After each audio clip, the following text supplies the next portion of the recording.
because out of 150 ambulances purchased for the National Ambulance Service, only 55 are currently providing services throughout the country. The remaining vehicles have broken down. Now, patients who need to be transported to hospitals for treatment have no choice but to turn to private or commercial vehicles. The service was established in 2004 as a recommendation following the infamous May 9 stadium disaster in 2001. It started with 7 stations and now has 133 stations across the country. However, the functions of the institutions have been severely impaired by inadequate vehicles, among others.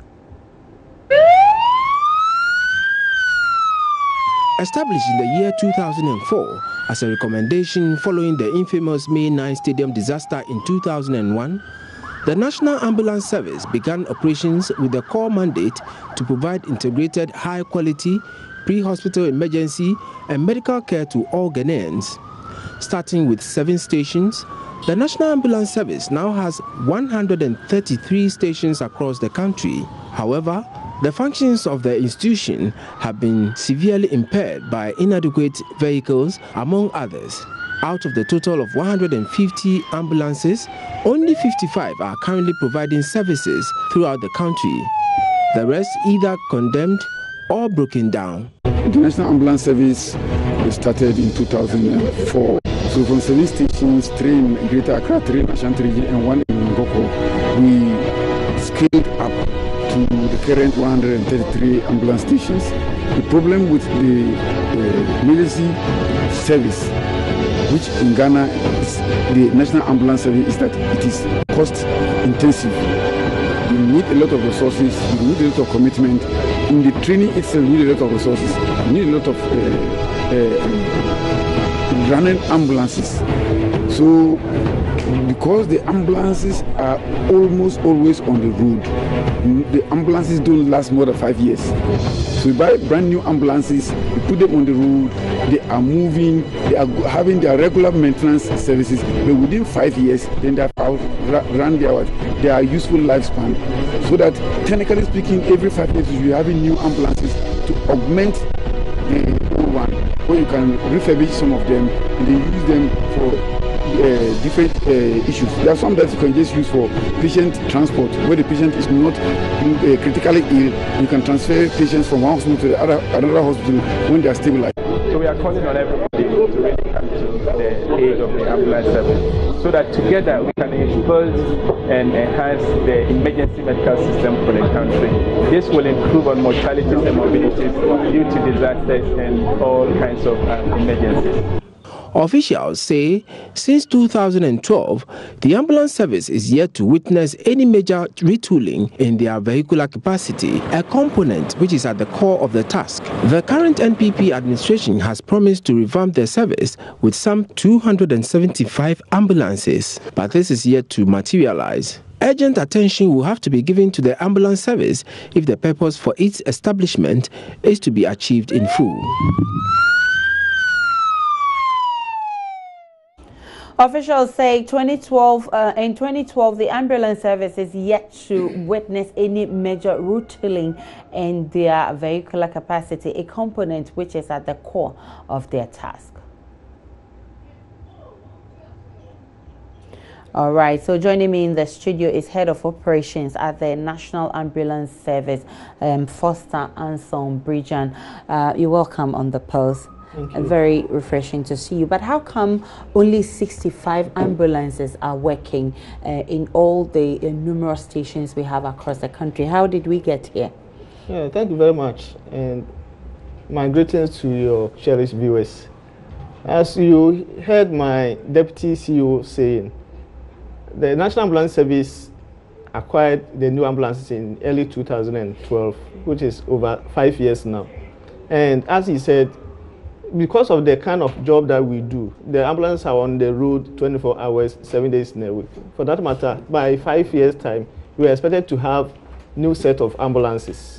Unfortunately, we are in the 6th year, as getting to the 7th year that the old ambulances arrived, but we've not yet gotten any new ones. And as a result, regular maintenance, even though, but because of the kind of job, the vehicles have become weak, especially the engines. And as a result of that, most of the engines are broken down, leading to the situation that we find ourselves. Okay, it's quite alarming that, for instance, in Accra, we have 16 stations in Accra, but only 6 ambulances are working in Accra.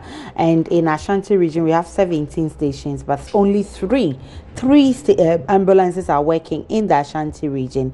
And then in the northern region, with 16 stations, but only 4 ambulances working. And then in the upper west, 7 stations, but you have only 3 ambulances working. I mean, it's quite pathetic, because if you look at how patients are supposed to be transferred from one facility to the other, and normally it's the ambulance that works better, because these commercial vehicles, taxis, sometimes they don't handle the patients well, and that may even affect the health.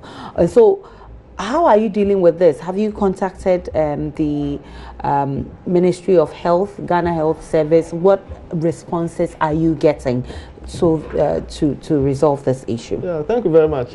Once again, if you heard my deputy CEO saying, the government has actually made a promise that they are going to retool us, especially getting us 1 ambulance for each constituency. In that case, we are expecting about 275 ambulances. Okay. Procurement process have already started, and we hope that by the end of the year, the new ambulances would have arrived, so that we'll be able to get new ambulances for all the stations and even a backup.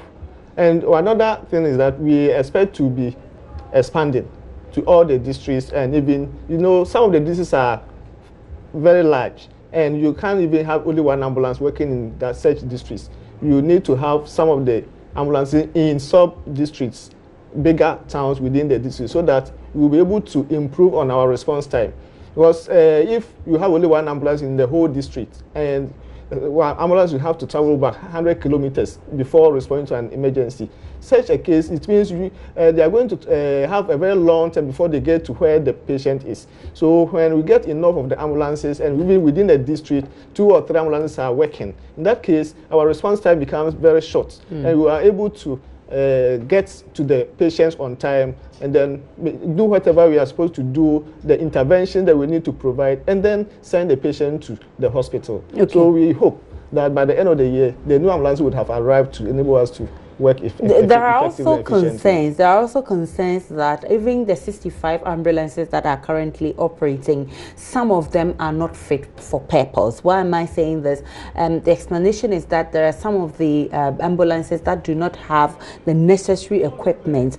For instance, I mean, at least an ambulance should have a first aid. So if it lacks some of these facilities that can contain the patient, or the patient is transferred to the other facility, then it becomes a challenge. How true is this? Let's correct that impression, because we have other ambulances in the system, which does not belong or do not belong to the Ghana Ambulance Service. And for us, all our ambulances are well equipped with the standard equipment that is supposed to be provided in any of the ambulances. So at least we are sure that the 65 that is all operating our ambulances are well equipped, fit for purpose. Oxygen, sachet machine, defibrillator. These are major things that are needed, and not just the equipment. Our personnel are also well trained to be able to manage all kinds of emergencies. We are not just, for instance, somebody being picked by a taxi, nobody is attending to the patient until he gets to the hospital. Even if it happens along the way, it means nothing would have been able to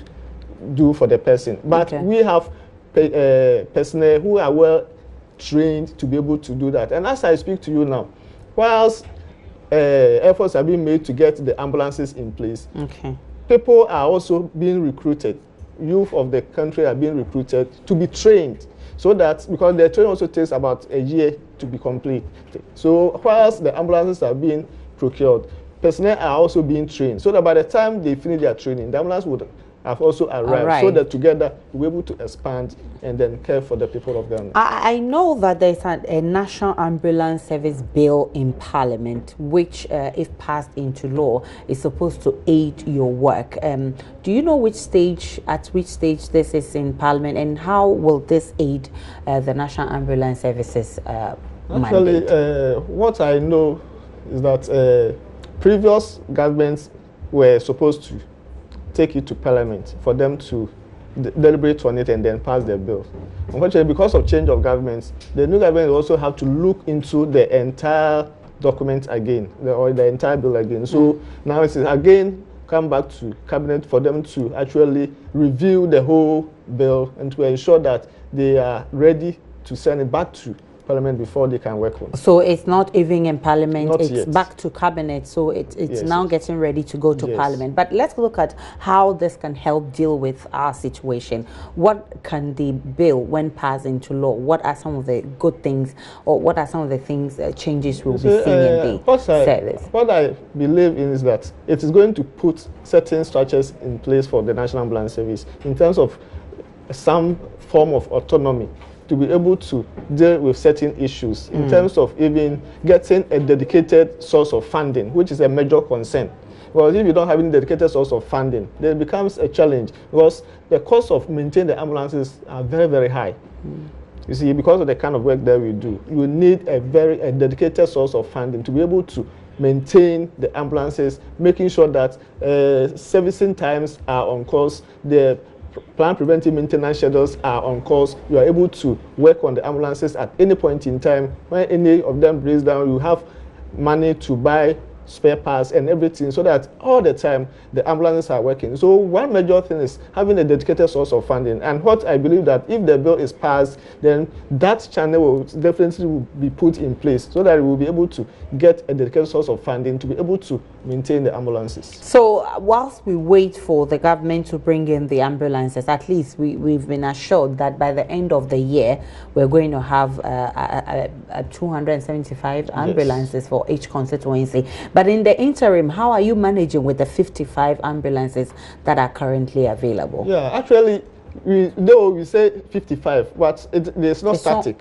Okay, it's even less than that. Sometimes we even go higher than the 55 because we have workshop which we are repairing, some of them. So as some go to workshop to be repaired, others also come from the workshop to replace. So all the time, that is why averagely we say that it's 55. But sometimes, as we speak now, you talk about Eastern Region having about 7 or 6, but currently Eastern Region has 10 of their stations working with ambulances. So that is how it goes.